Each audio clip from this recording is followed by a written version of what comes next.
I want to take a moment to begin this video and talk about this struggle we're having with this channel. It's really kind of the way that gun channels are interacting with Google and YouTube is affecting us, and it's affecting our ability to be able to produce content. So I want to take a moment and just ask you, support us on Patreon, where a lot of the content we can't put here is going, and it supports this ministry.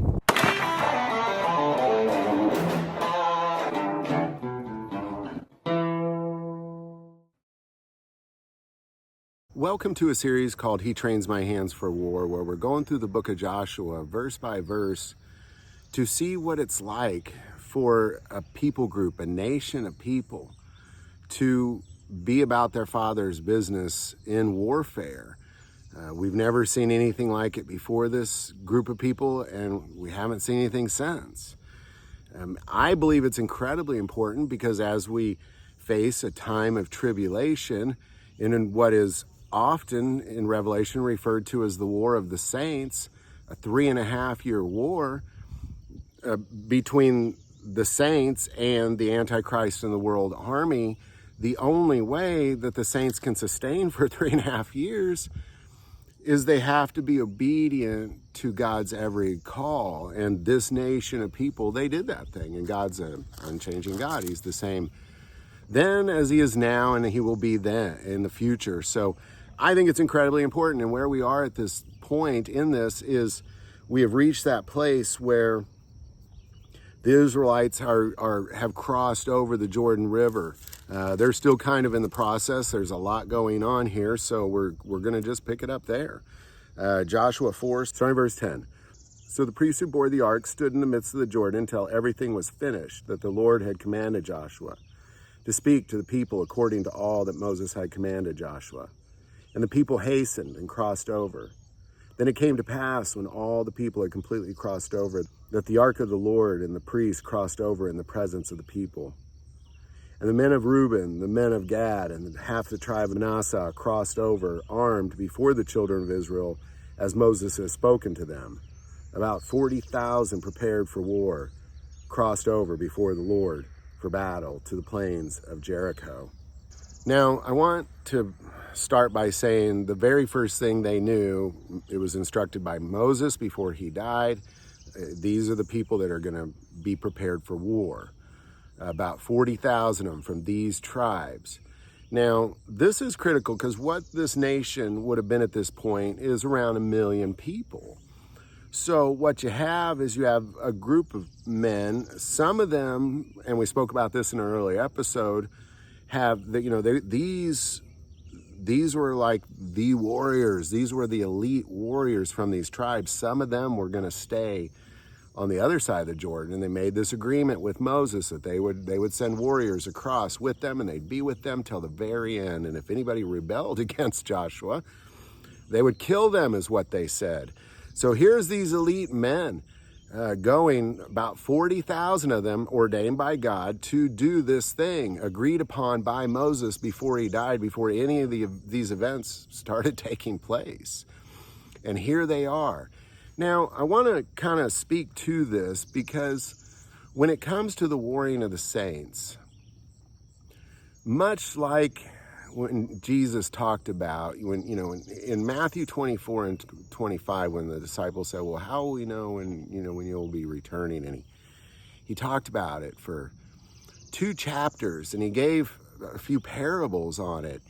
And then at the end, he talked about feeding the hungry, clothing the naked, taking care of the widows and orphans, visiting the prisoners and the sick. And I want to say that in a time of tribulation, for 3.5 years of tribulation, you're going to have a lot of widows, you're going to have a lot of orphans, you're going to have a lot of prisoners, you're going to have a lot of sick, you're going to have a lot of hungry, and you're going to have a lot of naked. So that's an instruction for today, but it's also a direct instruction for the end times. Now, I say that because when it comes to being in God's army, just like this example on this very familiar battle of Jericho, you have 40,000. You have a very small percentage of the nation of Israel going to do this thing. And I say that because, as I've said at the beginning of this and throughout this entire series, it's incredibly important that we prepare physically, spiritually, mentally, all those things. America's not even kind of prepared for a time of trouble at all. Electricity go out for 72 hours, half the people just lay down and die or resort to eating their pets, or so. It's just people will lose their minds. They're not ready spiritually, they're not ready physically, and they're not ready psychologically. Now, I bring this up because sometimes preparing is different for different people. For me, I believe it's important that I physically prepare, that I be ready for a time of tribulation in a war. So I prepare physically by doing things like going to the gym, joining mixed martial arts, and just giving it my all there. And it's important that as we do these things that we understand that, well, my preparation is different than what your preparation might be.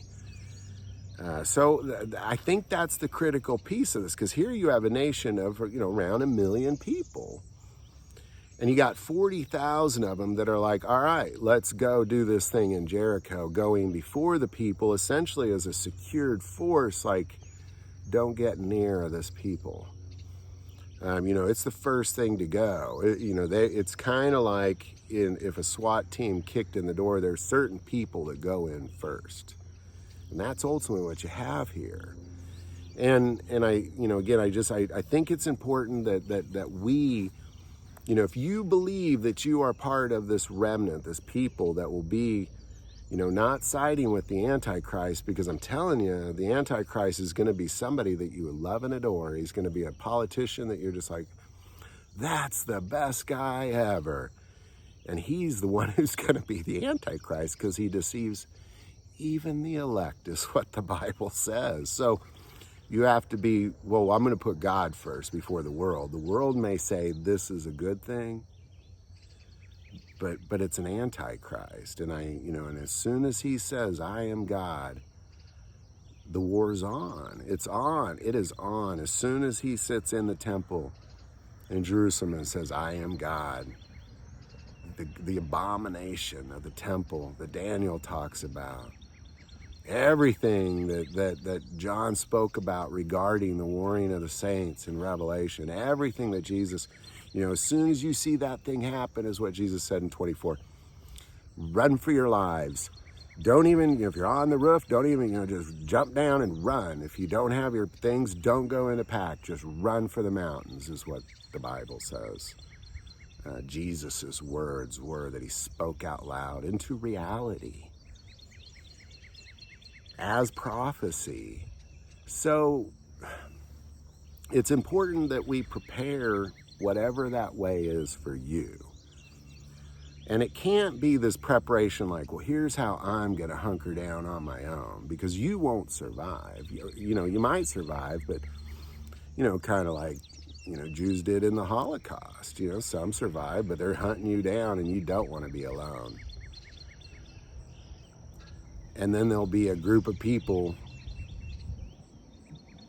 along with 144,000 Israelites from the 12 different tribes that will be just untouchable. Untouchable. The Bible says as the armies approach them, the earth literally eats them alive. There's this place prepared for them in the wilderness.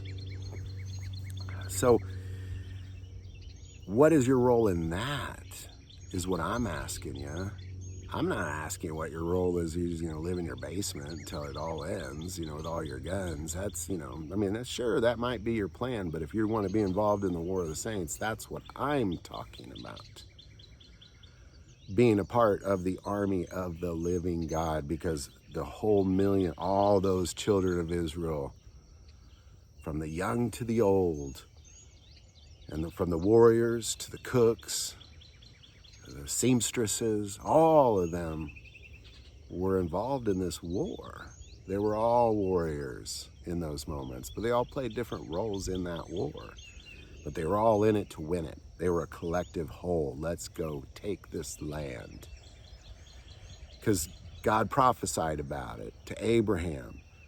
And now we're living in it. He prophesied about it to Moses. And now here we are being that generation that takes that thing. And that's what the purpose of this whole series really is for me, is to say, well, how can you be part of this people group That every time God says do this, you do this. Turn right, you turn right. Anything he says to do, you just do it, regardless of how strange it may sound. And so it's important, what is your role in that? Because here what we see is then it came to pass when all the people had completely crossed over that the ark of the Lord and the priests crossed over in the presence of the people, and the men of Reuben, the men of Gad, and half the tribe of Manasseh crossed over armed before the children of Israel as Moses had spoken to them. About 40,000 prepared for war crossed over before the Lord for battle to the plains of Jericho. What is your role? Again, you may think, this time of tribulation, I'm gonna go to the woods. I'm gonna, eat possum and hunt and fish and stuff, and I'm on my own. And that, it might work. Good plan. God's got something different for me. God is my Father, and He's got something different for me. I do know that, and I definitely want to be involved. I want to stare at it. I want to look at it. I want to look at what's taking place that's written in here. I just want to stare at it with my eyes and smell it with my nose and hear it with my ears and feel it on my body. I want to be a part of that, and when Christ comes, I want to be around Jerusalem somewhere and stare at that with my eyes and smell it with my nose and hear it with my ears. That's what I'm interested in. Sure, I could hunker down in the woods, and maybe sometimes I will be hunkered down in the woods. But at some point, I am going to stare at that with my eyes, God willing. And that's what I'm interested in. So that's why I'm going through this book. So if this is for you, if this is something you're interested in, continue with me. But think, and I just want to say, pray about, well, what is my prep for this? So I hope these videos are helping. Definitely stay with us. Any thoughts or insight on any of that, definitely put it below. If you like this video, click like and subscribe. Feel called to support this channel with Patreon. That link is also below. But the most important part of this channel is we take prayer requests. So please don't ever hesitate to send that in. Thank you for watching this episode of God, Family, and Guns. And as always, love God, love your family, and love guns.